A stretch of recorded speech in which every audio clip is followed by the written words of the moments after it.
betrayal. Jedi Padawan Ahsoka Tano was wrongly accused of treason by the Jedi Council and hunted by the Grand Army of the Republic.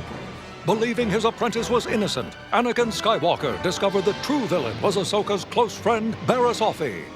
Unable to reconcile her relationship with the Jedi Order, Ahsoka decided to walk away from the only life she had ever known.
Oh, greetings once again, Bucketheads. Mevar Tigar. Welcome to our 256th Level 1313 Living episode of Mandovision. I'm your host, Nargai Tom, and thank you so much for checking out our small independent Star Wars podcast. We're so glad you're here. Remember to reach out to us on the socials at Mando_Vision on Twitter and Instagram. Email the show, mandovisiontom@gmail.com. Be sure to like, subscribe, follow, and share this show with all the Mandalorians in your covert. Well, friends, members of Buckethead Nation, we are back to resume our Star Wars The Clone Wars rewatch series for the final season, Season 7 of Star Wars The Clone Wars. And we reconnect today with one of our fan favorite characters, Ahsoka Tano herself, recently banished from the Jedi Order, and now trying to make a living out on the streets of Coruscant. And it's not going so great for Jedi Tano, former Jedi Tano. You know, we've spent a lot of time kind of charting the progress of Ahsoka from her earliest days in the Clone Wars film up to this point now. And the character has had massive character development and growth and been through quite a bit. And I've often maintained that by leaving the Order, Ahsoka becomes a better Jedi than any of the other Jedi who stay there, because she sort of has like a singular vision of what the Jedi are and who they are supposed to be, and she, again, it has more to do with doing the right thing as opposed to what is the politically correct thing to do. What's better for political expediency? What is the will of the Republic, the will of the Senate? No, Ahsoka will ultimately find herself in a position to be doing right thing for everyone, no matter what the politics of it are, no matter who it benefits, who it gains. Ahsoka will achieve a purity of heart in a sense, by not being constrained by the institution that is the Jedi Order. But to get to that point, she has to have some trials and tribulations. And she has many more to come. But this is a big one here. Right here, these 4 episodes with the Martez sisters. I think they're very vital episodes to her development. They are often, at least thus far, they've been audience maligned episodes of this final season. A lot of reaction, calling them like needless filler. They're just wasting time. They're padding the season out. They're padding the run. Let's get to the Battle of Mandalore, blah, blah, blah. I disagree. I think these are big steps for Ahsoka. These are her first steps after leaving the Order. As Tom Kane, our narrator, says, these are her first steps after leaving the Order. It's a whole new world for her, off on her own, cut off from resources and information and things that she had access to. funds she had access to, and she has to sort of learn how to get along in the galaxy. Now, luckily, she stumbles across Trace Martez, who is a kind-hearted spirit, despite the attempts to charge for everything that she offers her.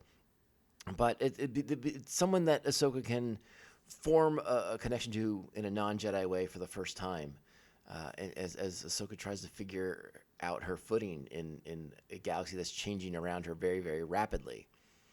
And again, this is just sort of the first test, because as we know, with Order 66 coming, there's more tests ahead. We know from Tale of the Jedi, she's going to have the situation with the Inquisitor on Rhaeada. You know, there's more to come for Ahsoka here, but these are big, big steps for her to break off the shackles of the Jedi. And that's what we get in these episodes, and that's why I think they're so important. Because as the Jedi fortune cookie for this episode says, if there's no path before you, create your own. But what I also look at, the other way I interpret that is the will of the Force. The will of the Force leads Ahsoka to 1313, to the Martez sisters, two people who are in need of a Jedi, even though they don't know it, and don't acknowledge that the Jedi do much for people down on their level. But Ahsoka's there now. And by not being a Jedi, by not being constrained, she's in a better position to help them than she ever was before. And I think that's sort of what Ahsoka needs at this point in her life, is to make these connections to people, to make these attachments, to form these attachments to people, and be able to help them. So I think these 4 episodes are very pivotal. They're very entertaining. The first one, again, it's a little slow. It's the introduction of 2 sisters that we don't know. It's a different version of Ahsoka than we've seen before. So it's very introductory. It's very like getting the pieces into place for what's to come. So bear with me, friends. I like this episode. Again, is it as strong as the remainders in this arc? No, not necessarily. But there's a lot to like here, and we're going to talk about it. So let's go ahead and get the particulars of this episode out of the way. This is Star Wars: The Clone Wars, Season 7, Episode 5, Gone with a Trace. Original air date, March 20th, 2020. Jesus, that's right before COVID. Written by Charles Murray and Dave Filoni, directed by Kyle Dunleavy and Sal Ruiz.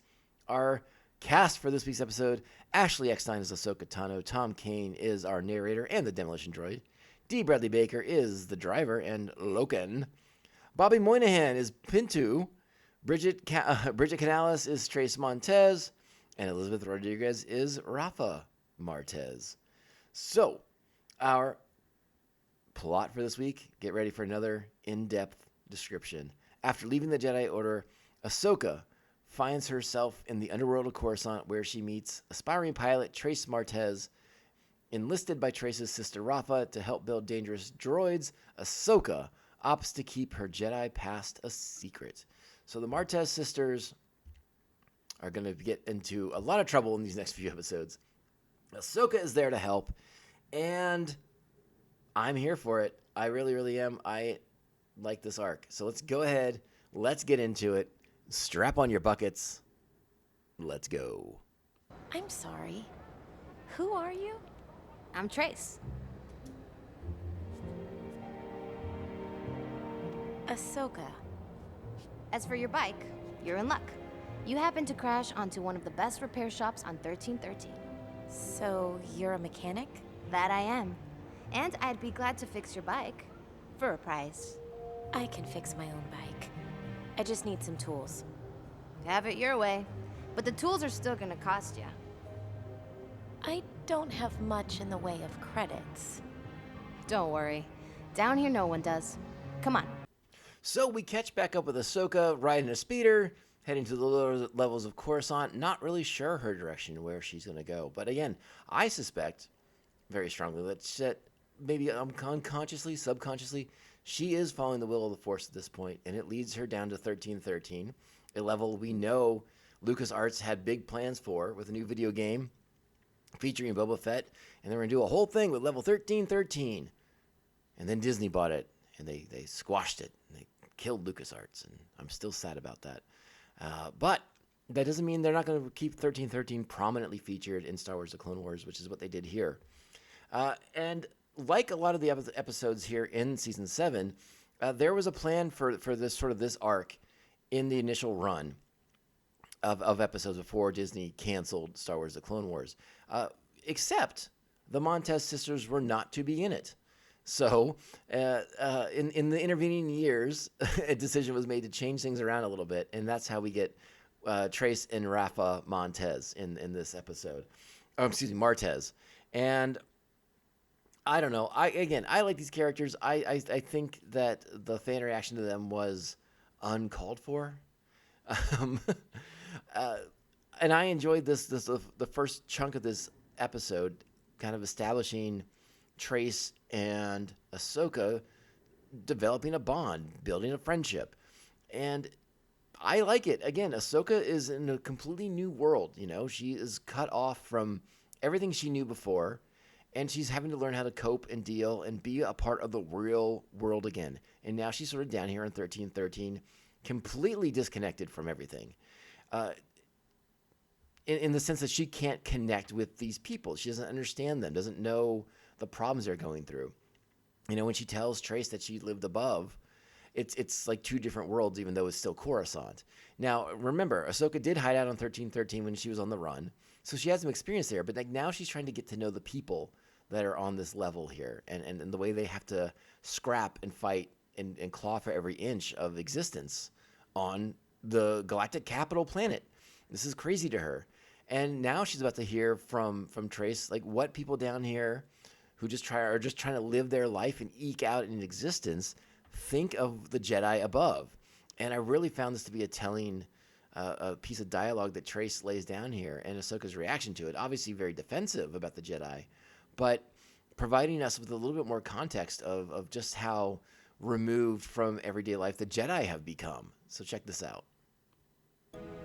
Why is that? I'm sure you have your problems up there with the Jedi running around, starting wars, policing everything. The Jedi didn't start the war. They're trying to stop it. Sure they are. Look, it doesn't really matter anyway. They've forgotten all about us. What do you mean? It's just, when you're a kid, you hear stories. I guess they're not what I thought they'd be. It's not safe down here, or anywhere on Coruscant. That's why I've got my ship, so I can make my living in the stars. Just me and my sister Rafa. We'll get away from the Jedi. This war. All of it. Now enter Pintu, voiced by Bobby Moynihan, and as a tribute to, the species is named the Moyne. He's based off of a Ralph McQuarrie design. You guys have probably seen the image before for a bounty hunter that was originally designed for Empire Strikes Back. We've seen another one of these species back in The Call from, gosh, what episode? I don't know what year that was, 2016? Back then. And with him are two Abyssin bodyguards, a species I don't think we've seen since, the original Star Wars, right, in 1977 in the Cantina scene. Even though they're wearing these hoods and these little masks, they are Abyssins. So those are the henchmen. And we find out that Trace's sister Rafa, has a bit of a solo thing going on here, where she likes to, borrow money from maybe not the most savory of elements. These are very unsavory characters that we're meeting in Pintu. And again, we haven't met Rafa yet, but this is a good indicator that she gets into a lot of trouble, and Rafa and Trace gets stuck dealing with it. And now Ahsoka is going to be hard-pressed not to get involved in this. Hey, Pintu. Rafa said she was coming to see you. Well, since she's not here, I guess you're gonna have to pay me instead. I'd back off if I were you. Stay out of this. Now, where's my money? I got it. Right here! So, despite Trace trying to handle the situation with Pintu and the Abyssin bodyguards, Ahsoka does have to insert herself in the situation to get them out of it. And now it's time to go and meet Rafa. And listen, we get to find out what kind of person Rafa is pretty quick. Oh, Trace. What happened to your face?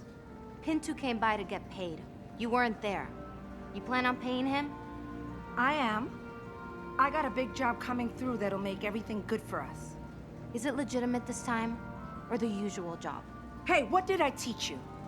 We can't count on anyone, So we count on ourselves, I know. That's right. That's how we survive. And again, Rafa, bit of a shyster. She's pulling scams, pulling cons, has a little bit of a Han Solo-esqueness to her, right? But she has a loyalty to her sister. And despite the fact that she puts her sister in some danger, I don't think it's because she wants to see anything bad happen to her sister. She's just trying so hard to get ahead. That danger is inevitable. We find out that, Rafa's got like this laundromat business, but it's really a front for other things. As we are about to find out, they're going to be messing with some droids, some load lifters, but not the kind of load lifters that anyone would want to tangle with. So we're going to go ahead and get to the part, where Ahsoka and Trace, again, still bonding, still connecting, still getting to know each other, develop a friendship here. They're working on these load lifters. And Ahsoka's going to point out some things here, as things that are about to get interesting real quick. But it's another moment, before I get to that, it's another moment for Ahsoka to kind of open up a little bit to another person who's a non-Jedi. And I think that is an important thing to remember about Trace. This is one of the few times that Ahsoka's talking to somebody who's not a senator or a politician or some, Coruscant snooty snoot. With very few exception, Ahsoka's been dealing with a lot of like upper crust kind of people, dealing with the war, dealing with partisans and insurgents and doing a lot of military sort of things, right? This is their first time being with a person not involved in the war, just trying to eke out their life on Coruscant. And I think she's, forging that connection to a normal person, and it's causing her to open up in a way that she hasn't done with anybody else. You seem to know a lot about everything. Not everything. I still don't understand people. What's to know? There are good people and bad people, and some are just cross-wired like this binary load lifter. Binary load lifter. Wait a minute. I do know this type of droid.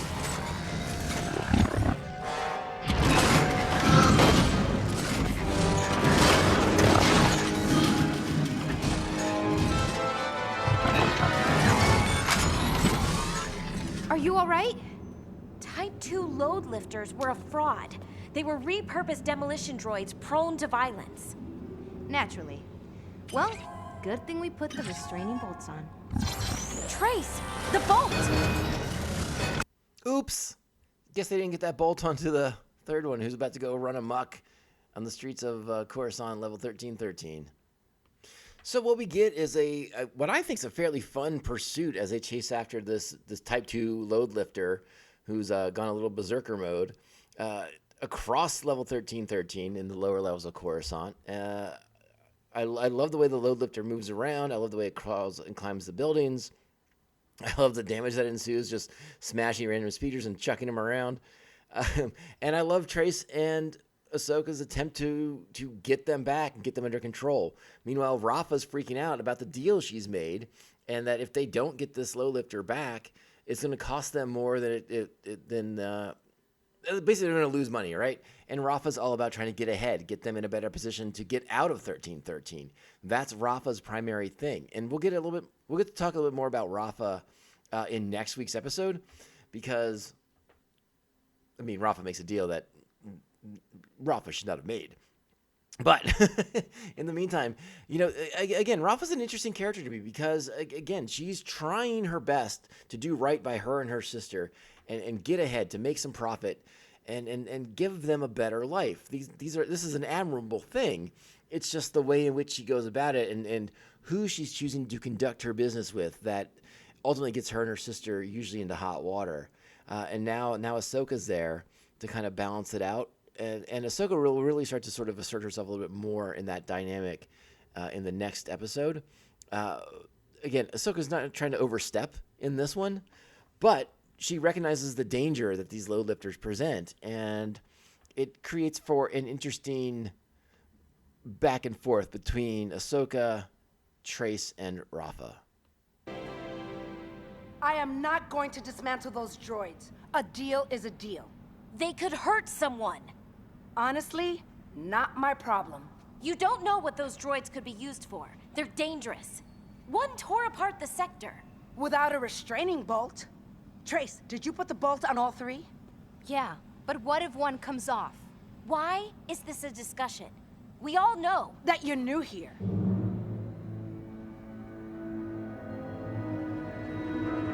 Trace, I'll do the right thing.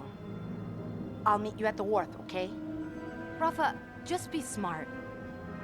Come on, Ahsoka.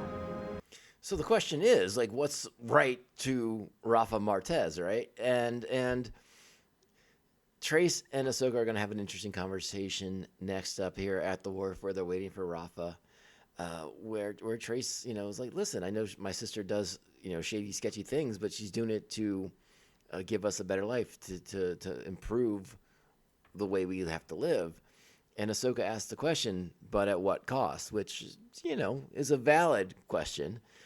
And so now Rafa enters and brings the news that I think we all knew she would bring, except for Trace and Ahsoka, who maybe thought she was going to make another choice.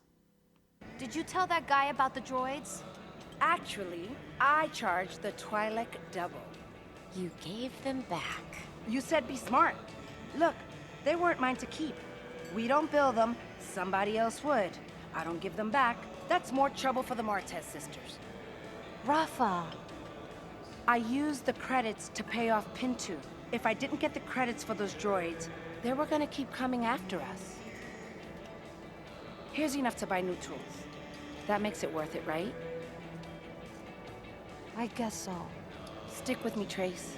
One day, we'll have enough credits. Pintu will be coming to us for work.